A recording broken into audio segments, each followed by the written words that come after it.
Hello dear students, how are you all?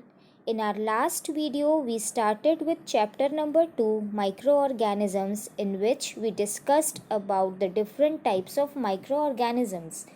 Now, we will move ahead in the chapter. We will discuss here about the useful and the harmful microorganisms.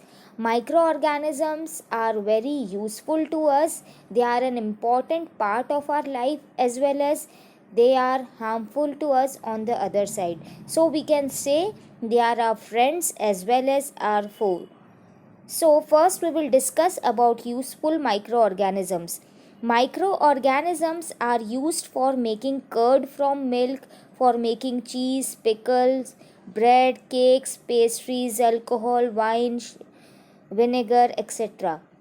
So first of all, we'll start from our kitchen itself. In our kitchen itself, we have different use of microorganisms. You might have seen your mother making curd from the milk. What she does is, in the lukewarm milk, she add a teaspoonful of curd. What happens here is, the microorganism present in the curd is lactobacillus. This lactobacillus microorganism multiply rapidly when we put it in milk, and it transforms the whole milk into curd. Similarly, it can be used to make cheese also. Next is all the spongy things we eat like bread, biscuits, cakes, pastries, idlis, dhoklas. In all these things, microorganism, that is a fungus called yeast, is used. The fungus yeast reproduces in the flour dough and produce carbon dioxide during respiration, which makes this dough soft and fluffy and helps in making the bread, cakes, biscuits, pastries, etc. Next, we have our commercial use of microorganisms. Microorganisms are used on large scale for the production of alcohol, wine, and acetic acid. Here also a fungus yeast is used for this production. For this purpose, yeast is grown on natural sugars present in the grains like barley, wheat, rice, and fruit juices, etc. And the process of conversion of sugar into alcohol is known as fermentation, and the scientist who discovered fermentation is Louis Pasteur in the year 1857. Now, what is fermentation actually? What happens is, when yeast is grown in our wheat flour or fruit juices, what happens? The glucose present in this flour, the yeast reacts with this glucose, it breaks down the glucose and converts it into ethyl alcohol and carbon dioxide in the absence of oxygen. So that is anaerobic respiration, which you have studied in class 7. So yeast does the anaerobic respiration, in which it breaks down the glucose present in the wheat flour, etc., and converts it into ethyl alcohol and carbon dioxide. This process is called fermentation, and the carbon dioxide produced during this fermentation process is responsible for the fluffiness of the food. Due to this carbon dioxide, due to this, the batter rises up, turns into soft, fluffy, and spongy. So here also fermentation is used in making dhoklas, idlis, fruit juices, vinegar, etc. Next is the medicinal use of microorganisms. So whenever you fall ill and go to the doctor, your doctor might have prescribed you antibiotics tablet. What are these antibiotics? The word antibiotic itself suggests, anti means against and bio is derived from the word biology, which means living things. So anti life, against the life. Antibiotics are medicines which are derived from microorganisms. So antibiotics are nothing but microorganisms which kill other microorganisms like bacteria and fungi. However, antibiotics are not effective against killing viruses. Okay, so antibiotics are derived from microorganisms, and the scientist who discovered it is Alexander Fleming, who obtained antibiotic penicillin from the mold of Penicillium notatum. Penicillium notatum is a fungus, so it is a name of a microorganism, Penicillium notatum, from which this antibiotic called penicillin was obtained, and the scientist who discovered it is Alexander Fleming. Some other examples of antibiotics are streptomycin, tetracycline, erythromycin, etc. So these medicines kill or stop the growth of disease causing microorganisms in our body. Now, we have to take some precautions while administering this antibiotics.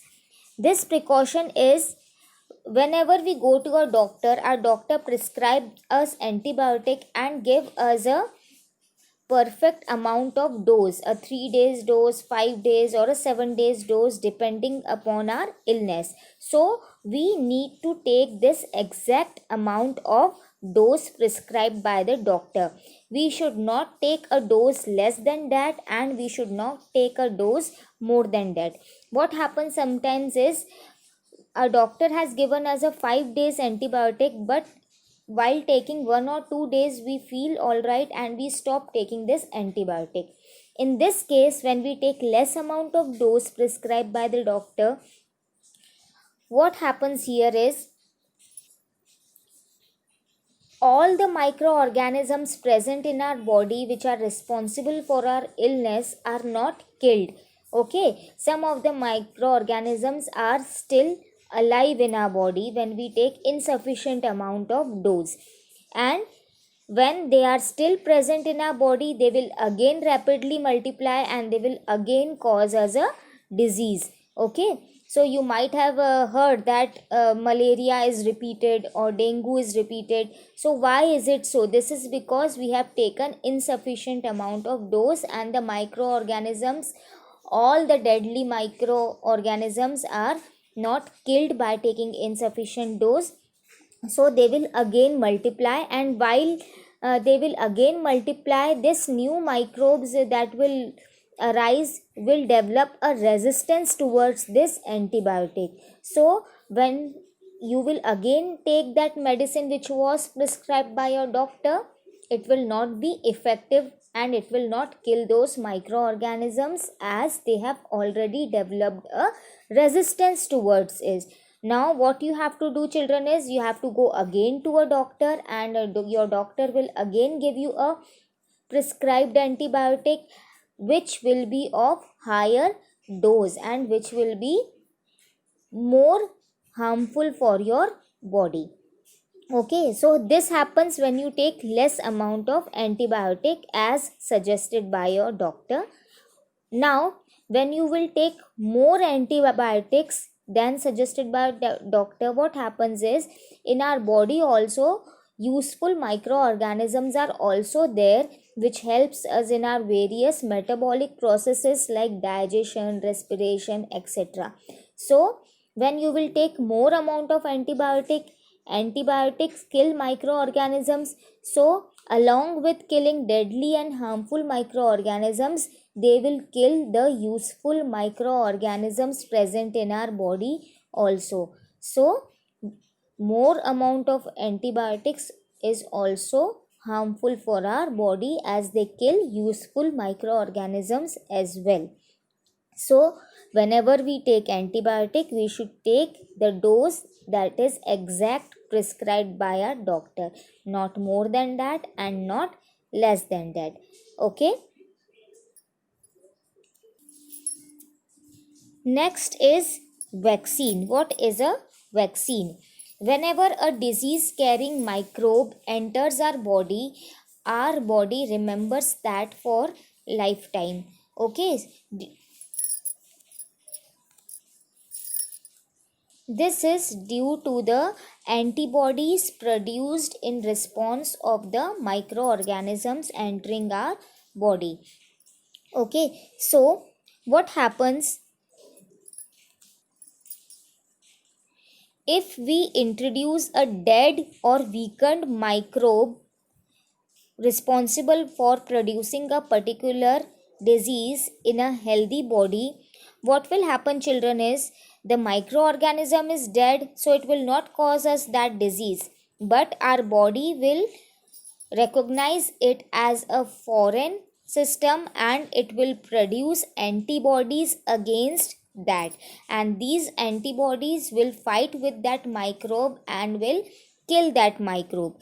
These antibodies will remain in our body for lifetime. So in future, whenever our body will encounter that particular microorganism, antibodies are already present in our body, so it will kill that microorganism, and in future we will not have that particular disease. So this is how a vaccine works. So a vaccine is nothing but a dead or weakened microbe causing that particular disease. We can understand this by an example of a vaccine, say polio vaccine. You all have taken polio vaccine in your childhood. So polio vaccine is nothing but dead or weakened microbes causing that polio disease. So when you take this vaccine, dead and weakened microorganisms causing this polio are introduced in your body. Now they are already dead, so you will not have polio, but your body will recognize it as a foreign system, so your body will produce antibodies against this dead microorganisms. This antibodies for polio will remain in your body for lifetime. So in future, whenever a polio microbe enters in your body is already having antibodies against it. These antibodies will fight this polio microorganism and will kill it, and in this way you will be protected from having polio for your lifetime. So this is how a vaccination works. The process of introducing a vaccine in an organism's body for protection against disease is called vaccination, and there are several vaccines available against various diseases like hepatitis, TB, polio, chickenpox, etc. Right now, scientists are working for introducing vaccine for COVID-19 virus also. So we all pray that this COVID-19 vaccine is discovered as soon as possible. Next, microorganisms are also useful in the field of agriculture as they increase the soil fertility. We all know about Rhizobium bacteria, which lives in the root nodules of leguminous plant. This Rhizobium bacteria act as a nitrogen fixer, which provide nitrogen to the soil, to the plants, and increases the fertility of soil. So bacteria and other microorganisms present in the soil increase the fertility of soil. They are also called as biological nitrogen fixers.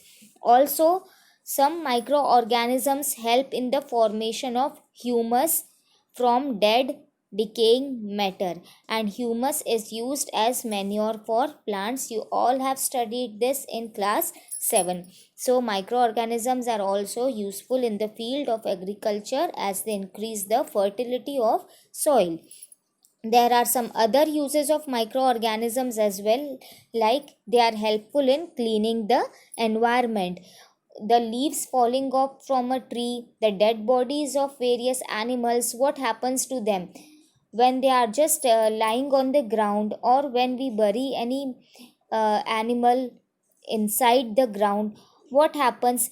The microorganisms present in the soil, they react with this dead bodies, and they decompose this dead body and they return the nutrients from this dead body back to the soil, which is again used up by the plants for their growth. So we can say that microorganisms also clean the environment by converting the dead bodies of plants and animals and decomposing it and again returning the nutrients back to the soil.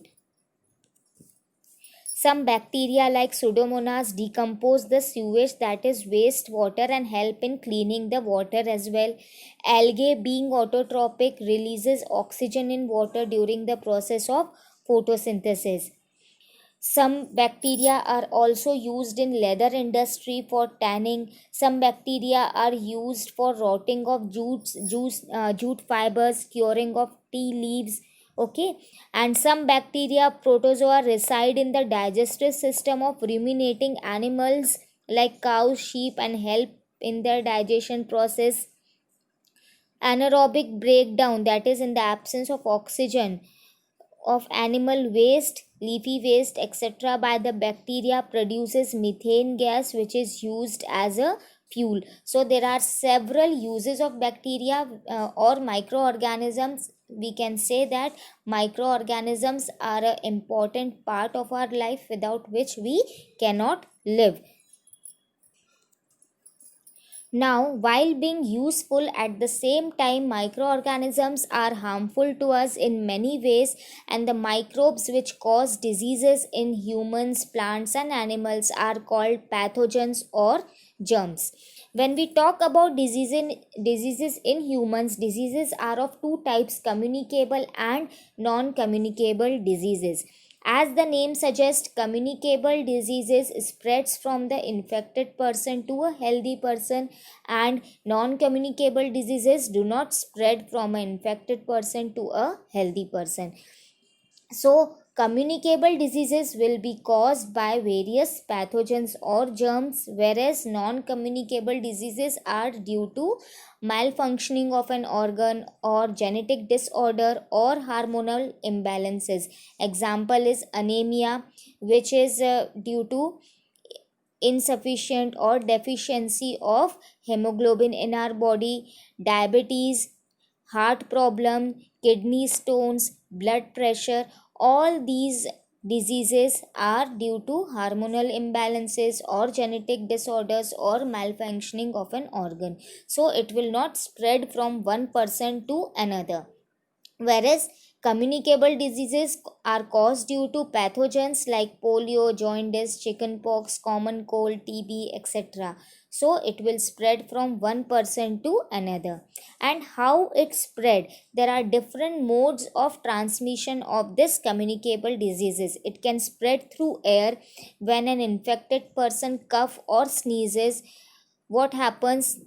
The droplet goes into the air along with the microorganisms responsible for it. So when a healthy person inhales that droplets, the microorganisms enters in the respiratory tract of the healthy person also and cause diseases in the healthy person also. It also spreads through food and water. When food and water contaminated by pathogens are consumed by the healthy person become infected. Examples are cholera, typhoid, jaundice spread like that. By direct contact, when a healthy person shares the items like towel, handkerchiefs with a patient, he is also likely to become infected. Various skin diseases like ringworm, etc., common cold spread in this way. Now, other mode of transmission is through insects. Insects spread diseases either through their bite or by transferring pathogens to food articles. The common examples of it are housefly and mosquito. What happens is housefly has sticky feet. So housefly, when it sits on dirt like garbage, human excreta, etc., the dirt stick on the feet of housefly, and when this housefly sits on our food, it It transfers this dirt and the pathogens in that to our food as well, and when this food is consumed by us we fall sick. That's why we say that we should always keep our food covered. We should not eat uncovered food because housefly spread this pathogens to our uncovered food, and if we eat that we will fall sick. Mosquito is another carrier. You might have heard that mosquito causes malaria, but always remember, children, is mosquito is just a carrier of malaria. It is not responsible for causing malaria. Malaria is a protozoan disease. It is caused due to a protozoa, and this protozoa resides in the female Anopheles mosquito. So, when a female Anopheles mosquito bites a patient suffering from malaria, the malarial parasite enters its body, and when this mosquito bites a healthy person, it transfers the disease causing parasite, that is a protozoa, into a healthy person, causing malaria to a healthy person as well. So malaria is a protozoan disease.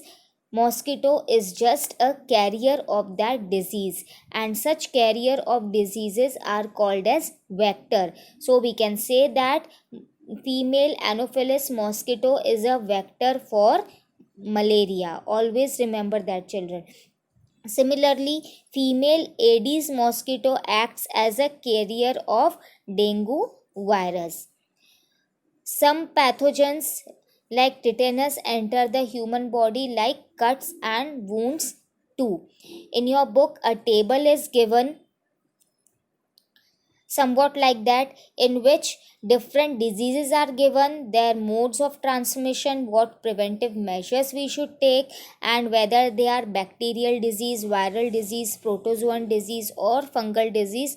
All this is given. So go through the table, learn it, which disease is a bacterial disease, what are its mode of transmission, what are its preventive measures, the name of the vaccines for different diseases. Go through that table and learn it, children. Now, microorganisms not only cause diseases in humans, they cause diseases in plants and animals as well.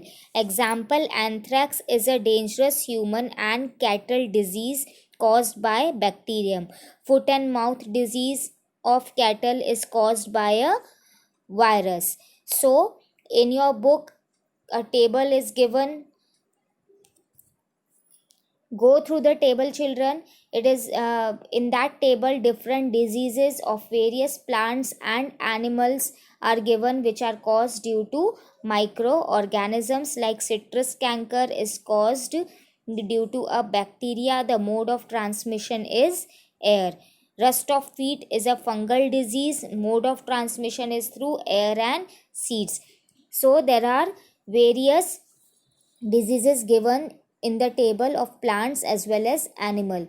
Go through this and learn that table as well. I hope you all have understood till here, children. The rest of the portion we will discuss in our next video. Okay, bye bye.